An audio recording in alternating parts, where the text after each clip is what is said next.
These little things, they all remind me of everything that might have been.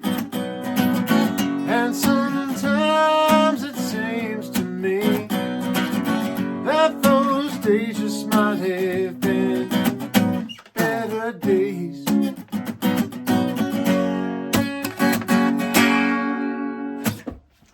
So that's the chorus to my song Better Days. It is the last single that I'm releasing off of my upcoming album, My Own Way.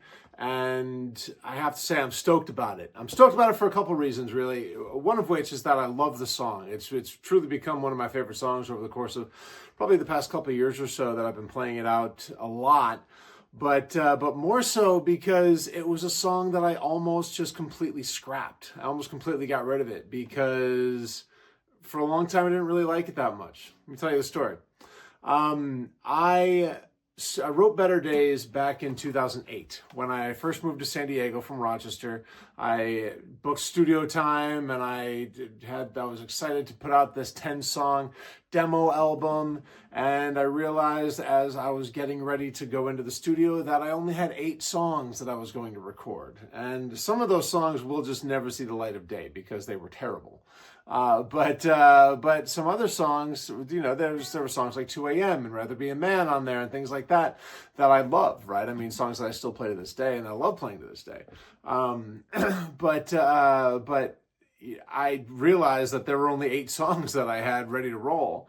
And so I'm like, oh boy, okay, so I got to figure this out. So I went and I wrote out, in 2 days, I wrote out 2 songs. I wrote out Better Days and I wrote out Running Back to Me, which was the second single off of My Own Way. And both of the songs, when I wrote them, they were good enough, right? I mean, at the time, I certainly thought they were good enough. And, you know, I kind of had this like, okay, well, it'll get the job done. It gets me to my 10 songs and that's that, right? I was very much thinking in numbers and not in art. But so I recorded the song and it was a fun song to play. It was a fun song to record. But shortly after I recorded that demo, you know, the pandemic wasn't, or I'm sorry, not the pandemic, the recession was in full swing back in 2008 into 2009, so on and so forth. And I started doing work in the business world again, and next thing you know, I was away from music. And so Better Days, just and Running Back to Me for that matter, really just kind of sat. And having never been played out, never been with nothing really to show for them. And so, you know, I didn't know what I was going to do with it. And when I started playing music again, I always just kind of avoided both of those songs. I'm like, yeah, I have these songs, but they're not very good. And so, but you know, they stuck with me. And this happened with Running Back to Me too. It just, it kind of had a hold on me, you know, and sometimes music does that. Sometimes songs that I write, kind of have that effect that, you know, Blank Page is another perfect example of this, right? When I first wrote the song, it was horrible. It's absolutely horrible. But then I sat down and rewrote it, and it became really great, and I loved it.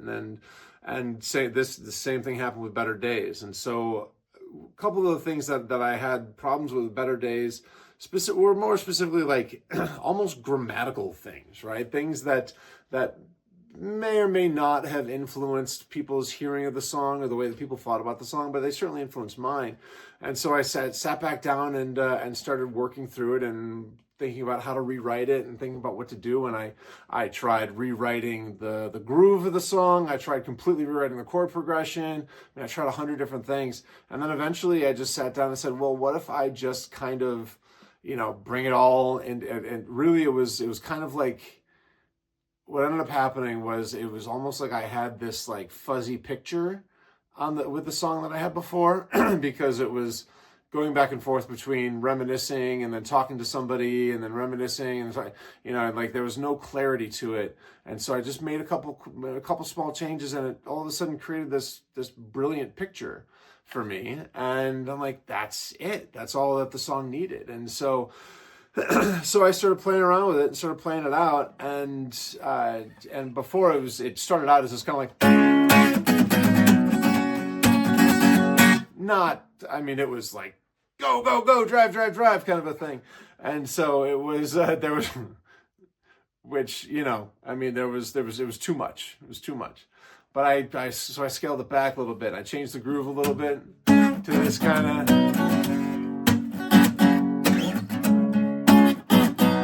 that kind of feel to it. And I just really loved the way that it felt.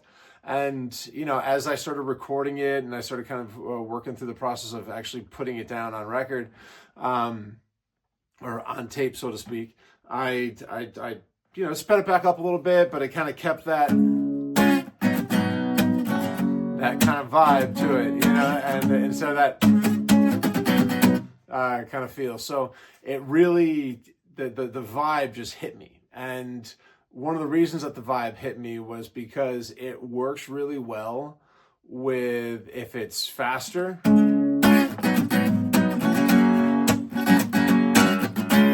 it works well if it's kind of a slower groove, this kind of,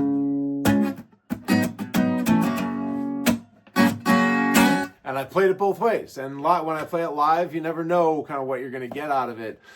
And I like that. I love songs that do that. I love songs that have their own character, that have their own soul to them, and can kind of, depending on what the vibe of the room is, what the feel of the artists are on stage, the musicians are on stage, it's going to be a different song every night, and I dig that. And so that's one of the things that I really ended up loving about Better Days. And so I decided to put it on my record, and it felt like it worked really well with the other songs in my own way. And so I laid it down, and I used my Musiversal musician group to record everything. Sergio Da Silva on drums, which I mean was just killer. He did a phenomenal job. More on him more back to him in a minute. And then Bruno Migliari on bass down in Rio de Janeiro, who is, I mean, just nailed the bass line. And then I brought it to James Graham. And James is the guy that I use for keys and for piano and for organ. And I played it for him, and he's like, all right. And he sat down on his organ, and he just lit it up. Man, I'll tell you, I mean, and like the organs, the B3 solo on this thing is just killer and absolutely worth checking out. And so it's been a lot of fun. Recording it was a lot of fun. Mixing it all together, getting it all kind of into the world was really cool. But getting to work with those guys, I mean, is just next level, man. I mean, it's such a cool thing. But funny story about this, as I was recording the song, and I posted about this on social media. So I've got a thing about the tambourine. Not that I don't like it's not that I don't like the instrument, but it's kind of become a symbol of, it's become a symbol that drives me nuts. And I've gotten to a point where I'm like, I hate tambourine. I don't really hate tambourine, because when it's used well, it's really good. But most people don't use it well. You know, it's that instrument that people just pick up when they don't know what to do, and they just kind of like shake around with no real musicality or anything like that to it. Which is fine if that's, you know, and I know that that's the way that some people just like to kind of jam to it, and that's fine. I'm not a fan of that. Hot take, whatever you want to call it. So I actually went when Sergio was doing the drums, he says to me afterwards, he's like, so this would sound really good with a tambourine in the background. And immediately I started kind of laughing. I'm like, okay. And I didn't say anything about my distaste for the tambourine or anything like that. I'm like, well, let's try it. And so he's like, I'm going to record out a sample of the tambourine, and I'm going to, and so you can kind of cut it up and mix it in and whatnot. And so he did, and he laid that down, and I started playing around with it. And I'm like, there's no way that this is actually going to sound better with a tambourine. No way. It's not going to happen. Oh, then I played around with it. And damn it, it sounded better with a tambourine. And I played it. Excuse me. I played it quietly. I played it loudly. I'd used no tambourine, and I just kept going back and forth. I'm like, it's actually better with a tambourine. Ah! So I laid down a tambourine track on it, and I tried doing some sampling and some cutting up of the tambourine. Cutting up and editing drums and percussion parts are really hard because there's a lot of resonance that ends up getting cut off or overlapping and whatnot. So I spent some time trying to do that, but I ended up just re-recording the tambourine part in my studio here.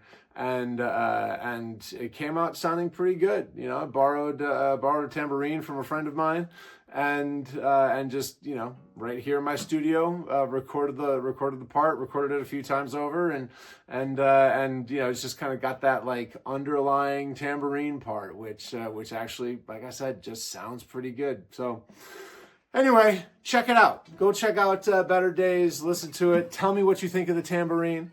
And my tambourine playing is not my biggest pride point, but like I said, it sounds good on this. So check it out. Listen to the song. It's out now on all the streaming channels. It's going to be out with the full album of My Own Way as a part of the overall, that overall arc and story of the album. So definitely think it's worth checking out for you. And I hope you're having a great day. And I look forward to seeing you again real soon. Cheers.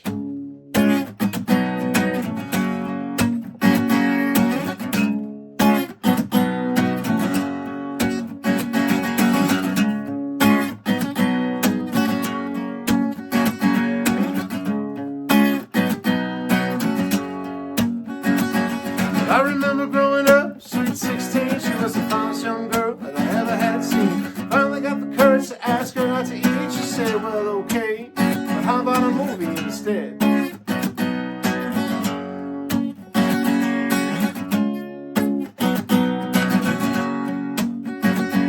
Well, 2 months later, she sat me down and cried, said, I just can't keep this love alive. And I hugged her and said,